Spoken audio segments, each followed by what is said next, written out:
Hey everybody, Josh Sigurdson, a World Alternative Media here, and we are joined once again by Tim Picciott of the Liberty Advisor, and there's a lot going on in the crypto world. Obviously, we get people, the fair weather crypto supporters out there that when it goes up think it's the best thing ever and buy at the top, and then those that see it go down 2% and think it's the end of the world, like Peter Schiff, which we'll get into later on. But I do want to get into some of the latest news with crypto, as obviously after news came out regarding Iran, a lot of people started flooding into the crypto market, kind of cementing it in some ways as, a safe haven, much like we see and have seen for thousands of years with gold and silver. But we're going to get into a whole bunch of different subjects here today. But first, I want to start with this news BTC article that just says crypto tidbits. Bitcoin hits $9,000. Institutional cryptocurrency investment spikes. NBA team uses Ethereum. And this is something we're seeing a lot lately. We're seeing a lot of institutional investors get in, and obviously that concerns a lot of people. That scares a lot of people. It's good for all of us because it's the old guard trying to stay relevant while we replace them. But I think one of the number one things on the horizon right now is the halving coming up in the near future. And we're going to go to Tim for this right away. But first, I want to show you guys this interesting chart that shows past halvings and these little blocks of time and technical analysis. And we're coming up on a halving on May 14th, 2020. And a lot of people are getting extremely bullish on where Bitcoin, and not just Bitcoin, but all these other altcoins are going to be going in 2020, 2021. It could be a huge game changer. Tim, I want to ask you, first of all, if you could explain what a halving is for those that aren't aware in the most simple way that you can, and what this means for crypto going forward, because you're a financial planner. You actually do utilize crypto in planning a lot of people's money. So can you go into that a bit and how this halving is effective going down the line?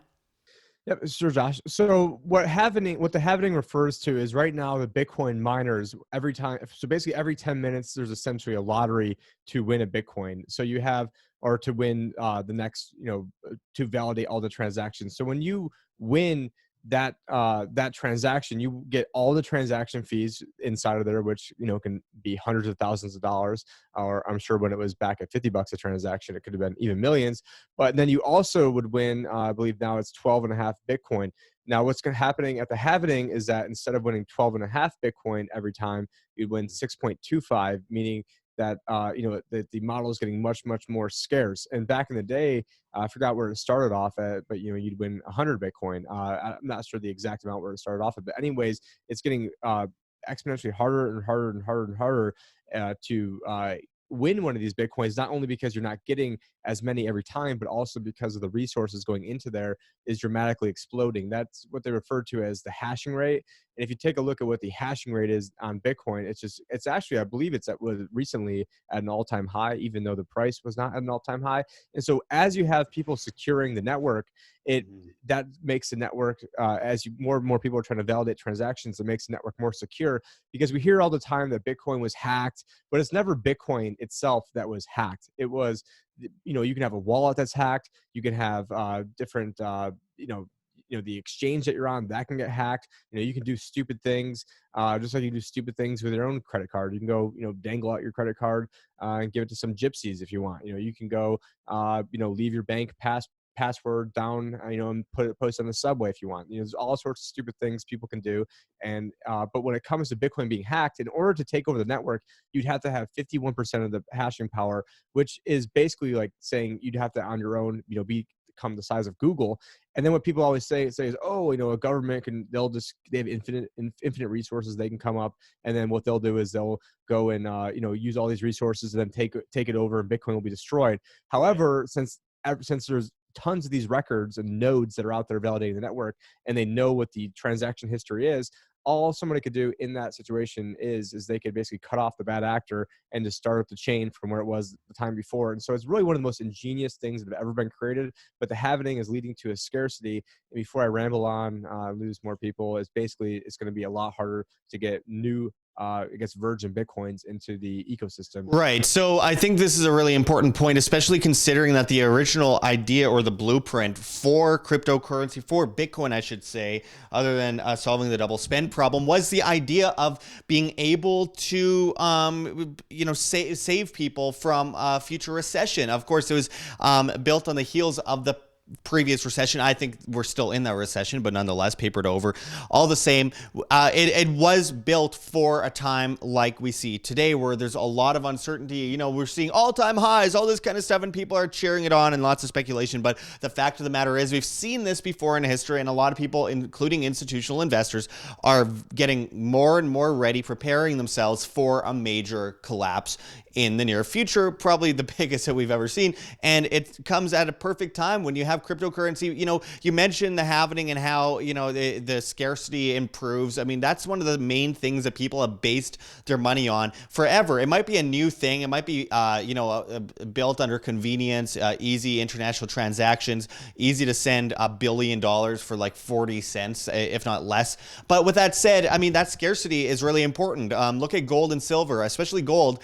There's a finite amount of gold in the world, a really small amount, and that's scarcity. It has application use, so the physicality is part of the application use, and of course it's utilized for wealth insurance, all that kind of stuff. And then there's demand on it, and when you have the halving of a production of something, then you end up having more scarcity, which means there's just as much, if not more, demand. Though I will say the volume is insane today compared to what it was even a few years ago. But also on top of that, you have this scarcity that's constantly improving. And I think that's going to make a huge, huge, huge difference down the line into the next bull market. And yes, there is another bull market coming. I'm almost positive of it. It's hard to say otherwise. I mean, look, we have been hovering around the $9,000 resistance lately. By the time I get this video out, it might even be different from that. I don't know. But the point is, going up on this halving, almost everyone is kind of in mutual agreement, other than Peter Schiff, that everything is going to really start to move in a good direction for cryptocurrency. Tim, before we get into any of the other stories that we have regarding crypto today, I want to ask you, I mean, how important is something, in your opinion, for your portfolio like crypto? I mean, how important is crypto for your portfolio? You manage people's money. It's obviously very important to you, and very important to you that your clients do well. So can you go into that a bit? Yeah, first I want to make one correction. So the very first, when Satoshi started mining Bitcoin, January 3rd, 2009, the block reward was 50 Bitcoin. I was taking a guess that it was 100, so it was 50 Bitcoin. And they actually embedded in the first transaction was the text. Says it was from 3rd January 2009 dash dash dash. Chancellor on brink of second bailout for banks. And so this was, as Josh mentioned before, designed to help, as a hedge against the banks just, willy-nilly printing billions and trillions of dollars, which is, since September, we've had about 10% of the entire Fed's monetary supply in the history of the country has been printed up. And that's just, the past 5 months. But, I think it's possible for people to get by in retirement without having these types of assets. And I have people that come to me who sometimes they only have Bitcoin in their portfolio, and they got in early. And what we're doing is we're doing trust strategies to have them get basically basically pay as little in taxes as possible, sometimes completely avoid taxes altogether, and get their money into the economy through different legal trust structures. Yeah, all legal. Let's make that clear. Yeah, I'm doing everything. Obviously, I wouldn't be putting out this, YouTube video if it wasn't, on the up and up, because I know that I'm, making myself a target here. But on the other side of what we're doing is we have people who are coming to us, and maybe they have a $500,000 401k and they don't have any money outside to invest, but they want to put maybe $25,000 into Bitcoin. And so I will only take people who already know basically what the deal is when it comes to Bitcoin. I'm not trying to rope people that don't know about it, or people that are just in it to try to get rich. So I think it is important people have a philosophical backstop for this. But what I think is going to happen is I don't necessarily view Bitcoin as a safe haven, but I view Bitcoin meaning that when there's an initial crash, I think Bitcoin will go down because it is a risk asset. But eventually the central banks will print so much money and will end up getting into different wars with other people to then, get people's mind off the fact that, we're in an unsustainable system that is systemically broke right from the get-go. And to get people's minds off of that, we'll probably get into a war, and then we'll print a whole bunch of more money. And it's all those after effects that, in my opinion, and, I don't have a complete crystal ball over here, my opinion, that I think then will make Bitcoin go through the roof. And, I don't hang on every single, move that's being made in here. I've got it, as a, percentage of my portfolio, and I'm investing into it every month. And I know that, I think over the long run, a lot of money is going to be printed. And I think that Bitcoin will, on a long enough time horizon, be a beneficiary of that. Right. Also, like gold, I have clients that come to me who sometimes, it's weird because they're coming from a YouTube video I've done. Sometimes they're either in the camp of they only have gold, or they only have crypto, or they might only have traditional stocks. And I work with people that have no Bitcoin and just traditional stocks too. And so, but more importantly, you should understand the technology. Don't go just jumping into it just because I'm talking about it, or just because Josh is talking about it. There's tons of places you can do your own research. I probably have at least 40 different crypto wealth shows that are out there, for people to go and check out. Yeah, well, of course. And I think everyone should also check the link below, our bit.ly link for Tim below. You can become a client if you please. There's all that information down in the description and the comments. But I do want to go into this a bit. Tim, you mentioned printing. We're going to get into a little bit of this idea of this. We kind of go into the do's here and the don'ts. And we're going to get into Kashkari soon at the Fed. But first, I want to get into another don't, which is Peter Schiff. Now, look, Peter Schiff has done incredible work over the years, revolutionary work. Really, he's done a lot of awesome stuff. I'm not bashing Peter Schiff for all the great things he's done, but certain things stand out. You can do a whole bunch of great things and then just say things that are completely not just economically illiterate, but market illiterate, and really try to show yourself as a professional at something when you don't actually understand the first thing about it. And that kind of came to our a lot of headlines today/yesterday, where Peter Schiff made a post on Facebook and Twitter that says, "I just lost all the Bitcoin I ever owned. My wallet got corrupted somehow and my password is no longer valid. So now not only is my Bitcoin intrinsically worthless, it has no market value either. I knew owning Bitcoin was a bad idea. I just never realized it was this bad." So basically what happened, he lost his password and he's blaming Bitcoin. Almost everyone that was writing in the comments of the original post were laugh reacting and writing "okay boomer," because this is the most illiterate thing I've ever seen Peter Schiff say about Bitcoin. It's one thing to call them beanie babies, which I think are completely untrue, though. I mean, people hype up markets when they're not worth as much as people value them at, and that happens in every market. But to claim that Bitcoin has no intrinsic value because you lost your damn password, Peter, seriously? How many years do you have to be so stubbornly inept at trying to explore what crypto is and stick to your guard? Intrinsic value. What is intrinsic value? God just gave a number above something and said gold is worth this amount in US dollars. I mean, it comes down to how the market values things, how people decide on value. All value is subjective to the individual deciding the value and shaking hands with another person and making a voluntary exchange. I mean, or whatever people accept. So when I hear this stuff about intrinsic value regarding Bitcoin, I'm like, it goes back to what we were saying earlier, scarcity, application, use, and demand. That is where I see most people believing in value from. I mean, fiat has quote unquote value as long as we're spending it at a store for a certain amount and getting a certain amount back, regardless of the fraud that it enforces on us through usury under the social contract, legal tender, all that kind of fraud. It's about people decide on value when they exchange good for services, or else they wouldn't do it. So anyway, Tim, I wanted your thoughts on Peter Schiff's comments on crypto and how he lost his Bitcoin and is blaming Bitcoin. What do you think? Yeah, first I'll echo what you were saying about Peter. I mean, I spent my 25th birthday when he was out here in Scottsdale and went to go see him talk. I mean, it was the same day as the national championship football game. And which is actually, it's funny because my birthday when he was out here was actually the first day that Bitcoin was released out into the public, which was, just kind of coincidental as well. But yeah, with Peter Schiff, I mean, I've probably listened to most of his podcasts that he's put out. He's tried to hire me. I mean, I've talked to him several times. I mean, I do value a lot of what he says, but I think, he's been dead wrong on Bitcoin. I've been, pointing this out, for a while. And unfortunately, I think it's because I did listen to him so much that, probably prevented myself from making even more money. And I think one of the differences between myself and Peter is we have a lot of the same prognostications, except I was taking a strategy that has been making a lot of money the past several years. And not even Bitcoin excluded, just with our stock market strategy, where I think I was helping people protecting the downside more than he was and giving them more upside. And so I do respect a lot of what he was saying, because I think personally I've been doing a better job managing money than him. I was also around in 2008 where I was managing my school's endowment fund because I graduated in 2008 and we had the best performing track record in America. So you can, I was in that fight as well.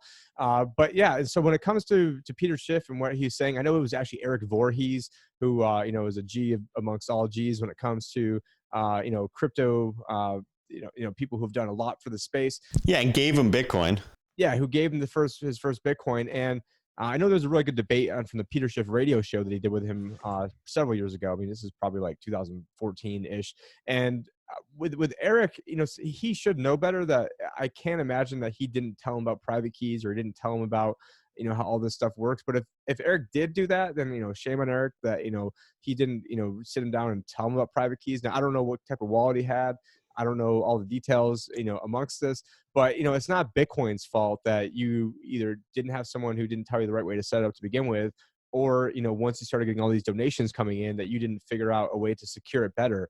That's just responsibility. It's crazy because Peter talks so much about freedom and the basis of that being responsibility, and it's like blaming gold and silver because you put it in a safe and left the safe open and someone stole it while just leaving it on a street corner or something. I mean, it's ridiculous. It's like blaming money because you put money in your wallet and left it at a restaurant and someone stole it. I mean, it's just ridiculous. It's a ridiculous scenario. And look, obviously, I've had a bit of an issue with Peter Schiff for a while, mostly just because he slandered me on his show before. But I mean, and we're not going to go into that into great detail. But the thing is, I just think he's really stubborn, and he does not want to admit that he's wrong on something. Maybe he's 100% believes it, but I feel like he's kind of looking for confirmation. I interviewed him at Freedom Fest, and unfortunately the video got corrupted. But there's somewhere I do have the audio of this. I know Creighton actually has it, but I asked him. I gave him every out possible. I'm like, Peter,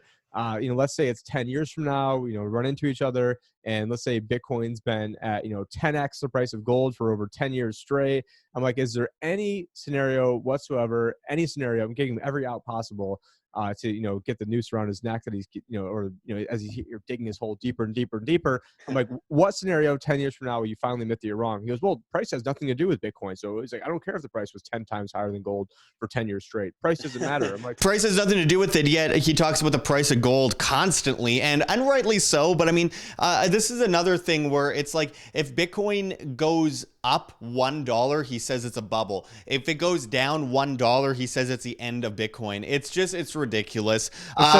Instead of taking Blue Chew, right. What he's doing is he's like looking at like every time Bitcoin the price goes down, he's just like, oh, I gotta go. It's ridiculous. And I mean, he got a bunch of free crypto. Anyway, well, we're gonna carry on to the next thing before we close it off. We'll try to make this real quick because the video is going a little long here, Tim. But a recent tweet by Neil Kashkari had me laughing quite a bit. A big wig at the Federal Reserve. He said, Kiwi conspiracists can say this all about balance sheet growth.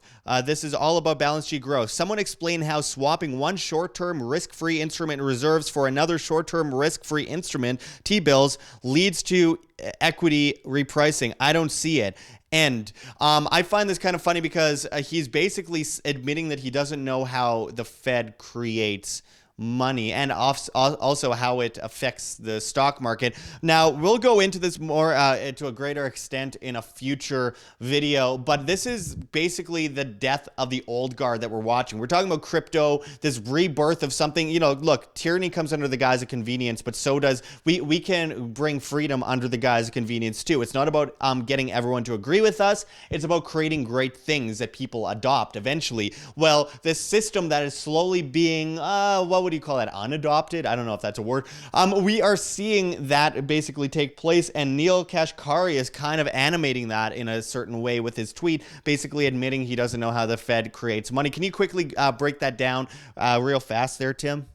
First off, I mean, does it mean that he now admitted that there is QE? Because at first they were saying that if the Fed goes and buys long-term bonds, then that's not that is QE. But if they buy short-term bonds, then it's not QE. So it sounds like he's admitting that there is QE going on, which was the first conspiracy to begin with. And I put out a video with you guys where it was Fed announces not QE.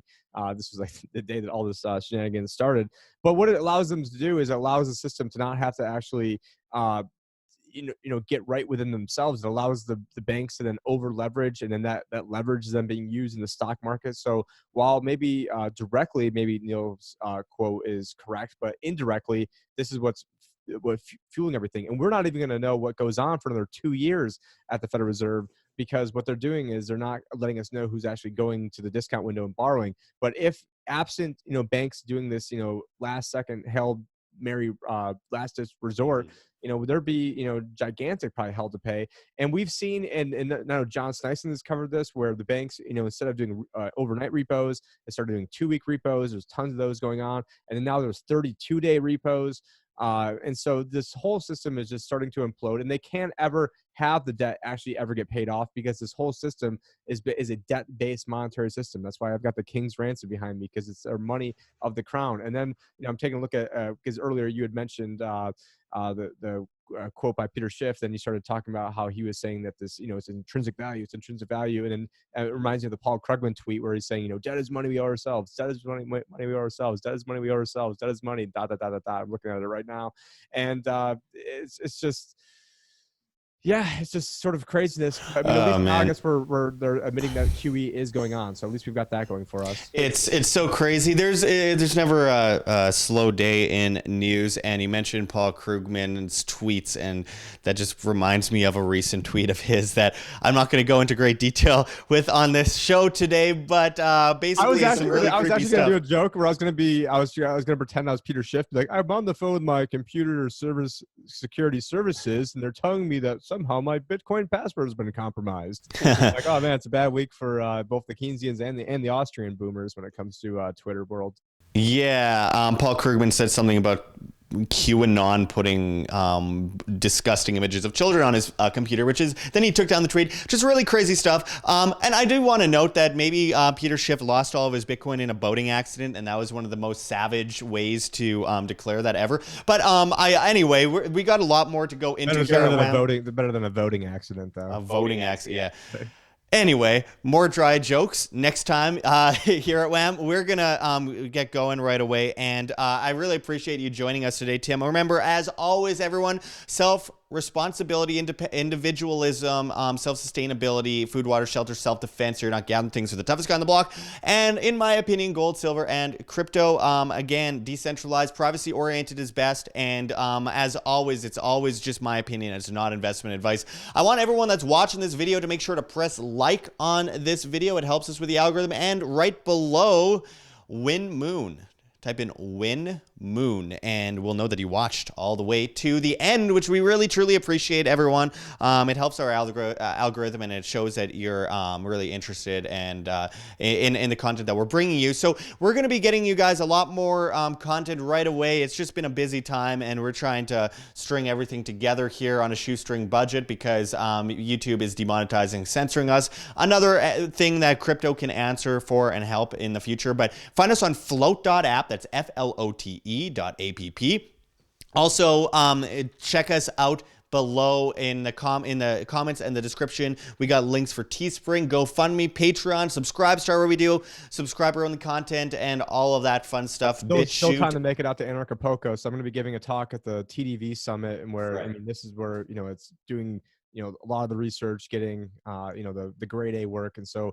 All of us, I know Josh, John, and myself will all be down there at Anarchapulco, and you guys do promo code WHAM for tickets for that. Right. So yeah, check that link below. Promo code WHAM, WAM. You save 10%. We benefit. It helps everyone all around. I'll be speaking at Anarchapulco as well, and of course Anarcho Vegas. You could use promo code WHAM for next July. As well. So anyway, we got lots of stuff coming at us, and we will try to update you on this stuff as fast as possible. I got to go overseas to Morocco very shortly to do a one-day thing for National Geographic in Morocco. I get back the next day and off to Anarchapulco. So I will see you very groggy at Anarchapulco. Nonetheless, we got lots of videos going up in the meantime, and we're going to try and stay up to date on everything as much as possible. Make sure to bookmark our page, find us on YouTube, and keep going back to our YouTube channel, because YouTube probably will not tell you when we post new videos for the most part. Maybe 1 or 2% of you, but everyone else, not so much. So anyway, I appreciate you joining us today, Tim. And until next time, this is Josh Sigurdson and Tim Picciott signing out from World Alternative Media. Find the truth, be the change. Like what you see here, Wham! Don't forget to check the links below. GoFundMe, Patreon. We cannot do it without you guys. Every donation is extremely, extremely appreciated as we're getting incredibly shadow banned. We've lost 80% of our audience since January of 2019 and counting. They are ripping us apart here on YouTube, and the only thing we could do in the meantime as we prepare for the next big step is to ask for help from the viewers that support our free information that we try to post on a daily basis. You can also find us on Subscribestar, where just $1 a month, that's all it takes, $1 a month is all it takes to truly make a huge difference. If everyone gave $1 a month, it would change everything for independent media, and we could win this information war, and we can defeat the mainstream medias eventually. And of course, on Subscribestar, we post subscriber-only content that you'll only see on Subscribestar. So make sure to pledge there, become a patron. That makes a huge difference, guys. And also, don't forget to check out our Bitcoin address below in the comments and description, as well as on the screen for you to scan, if you please. And also, don't forget to subscribe to us on the alternatives. We will likely be deleted by YouTube in the next 2 years. It's already happening on a vast scale, so make sure to find us on float.app. That's flote.app. At Josh Sigurdson, as well as at Wham, W-A-M. Float.app is replacing every social media, and I mean, it's just incredible the opportunities it provides for not just creators, but for the average person who wants to get away from these nannies telling them what they can or cannot see. They plan to replace Facebook, Twitter, YouTube, Twitch, Tumblr, Reddit, and Patreon. You could subscribe to us on Float and pledge with cryptocurrency. It's really innovative.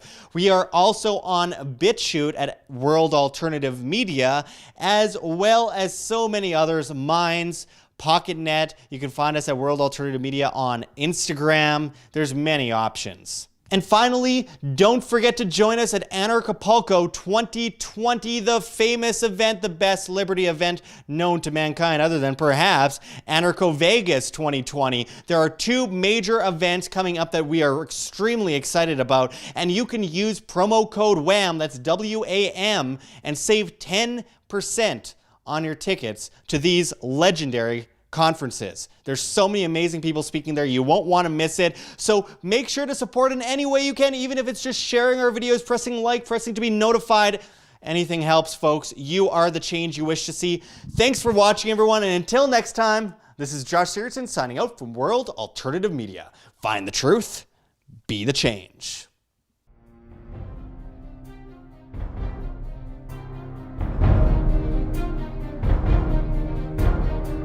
I'm sure you have already changed people's minds in your young age because you're involved, and I like that.